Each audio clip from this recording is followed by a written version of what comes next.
Hello, the purpose of this video is to explain the process that is being used in the Volusia County school system during the 2014-15 school year to evaluate district assessments for validity and reliability. Periodic district assessments are administered in English language arts, mathematics, and science. These assessments are designed by district staff and teachers. Most of the English language arts and math items come from the Florida Department of Education resources, including the State Test Item Bank. The science items have been written and revised by district science staff over the course of the last 7 years. The State Test Item Bank was released to districts in August of 2014. Some of the items were written by teachers all over the state of Florida, and others were purchased from vendors. The ELA and math assessment teams choose the items based on the standards associated with the assessment period. Once the tests are assembled, a second team of teachers meets to review each assessment. There is a team that reviews kindergarten, another that reviews first grade, and so on for each grade level. The team reviews the item purpose, the STEM, the distractors, any potential bias, and concerns related to editing. The suggestions are given to the district subject area specialist, who then adjusts the items accordingly. After completion of this process, the tests are given to the assessment office.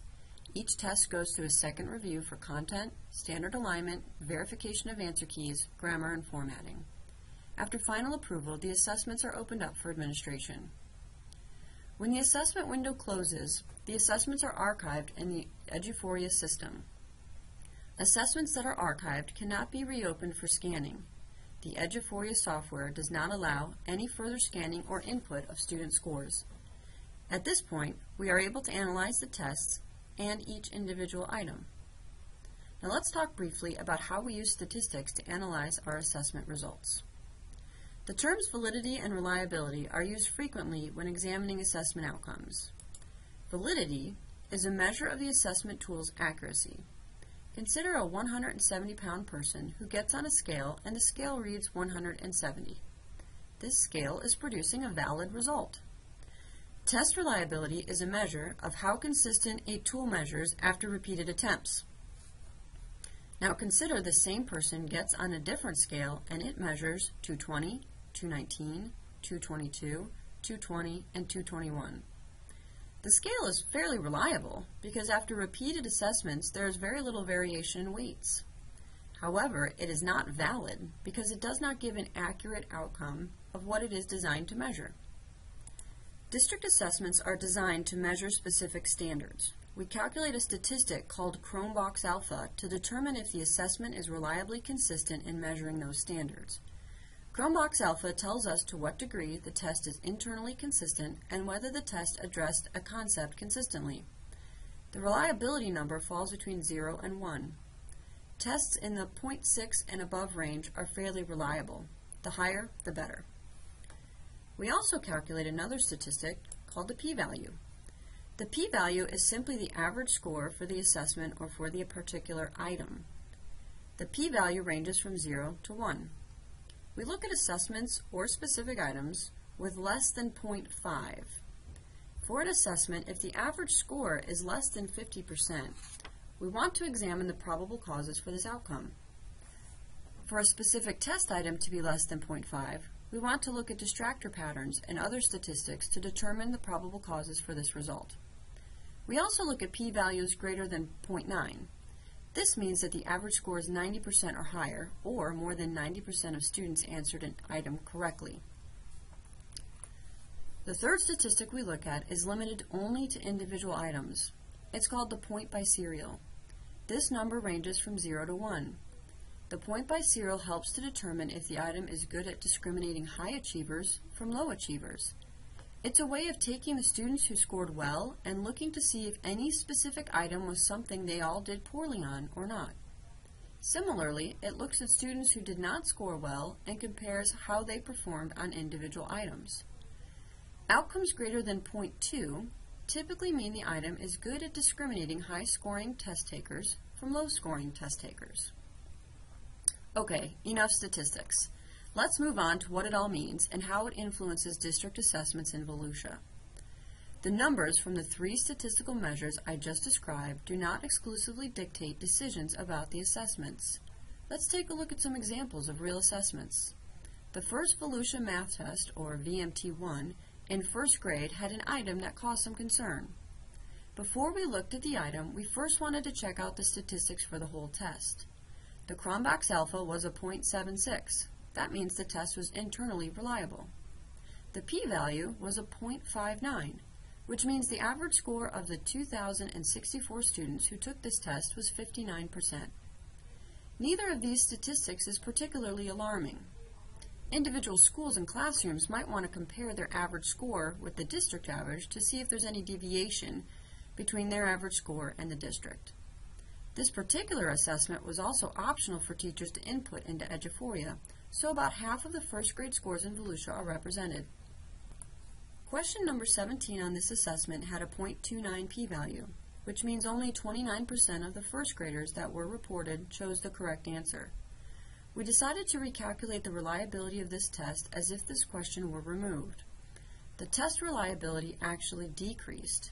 It was a minimal difference, but nevertheless, the item does not decrease the reliability of the assessment. In fact, the item contributes to a stronger reliability.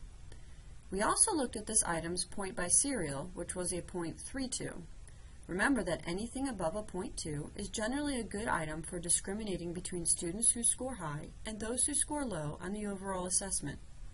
Other than the p-value of 0.29, there are no other statistics indicating a concern for this item.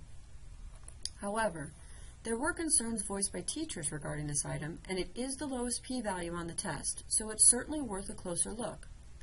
The standard this item addressing is MAFS 1.0A47, which is understanding the meaning of the equal sign and determine if the equations involving addition and subtraction are true or false. The learning target is compare the quantities of both sides of the equation and determine whether the equation is true or false. The learning target is found on page 9 of the curriculum map. The question, STEM, and choices align with the standard and the learning target. Students are evaluating 4 equations to determine which 3 are true and which one is false based on the scenario. The student answer choices revealed that the fewest number of students chose D as their answer. D is the direct model and the most obvious true statement. Therefore, it is incorrect since the students are asked for the false statement. It's a good sign that this distractor was the least chosen by students. The other 3 choices were fairly evenly distributed. Choice A is a true statement, and students count all using related facts. Choice B is also a true statement, since students can count on from 6 to 10. The false statement, choice C, is a count on from 4 to 6, which would not directly model or relate to the STEM. The challenge in this item is that students had to select a non-example because the STEM asks for which one does not. So although the item aligns to the standards, has reasonable distractors, and does not have any significant point by serial or reliability outcomes, the vetting committee agreed to remove the items or reword items for future assessments that prompted students to select non-examples. When students at this age are asked which one does not, those items take a lot of time for students to select an answer. So for next year, this item will be adjusted, and for the remainder of this year, there will not be any items asking students to determine non-examples. Let's take one more look at an example of an item that will require review, but this time we'll use a 5th grade VLT1. Item number 5 had a p-value of 0.24, which means 24% of the students chose the correct answer. It also had a point by serial of 0.13, which is below the mark of 0.2 that we look for. The correct answer for this item was choice A. However, out of the 4,232 students, only 1,007 chose the correct answer. 3,010 students chose answer D, which was incorrect. The standard that this question is addressing is LAF S5 RI26, which is analyze multiple accounts of the same event or topic, noting important similarities and differences in the point of view they represent. The learning targets are students will define point of view as how the author feels about the situation topic of a text, and determine an author's point of view. What do they know about the author's opinions, values, and/or beliefs, and explain his or her purpose for writing the text. This standard is found on page 11 and 16 of the ELA 5th grade Quarter 1 curriculum map. The question definitely addresses the standard. The STEM asks the students to select the best statement that describes a point of view shared by the authors of Circling the Sun and Curious About Mars. The review committee found that there is evidence in both texts that support answer choice D, but there is more evidence that supports choice A.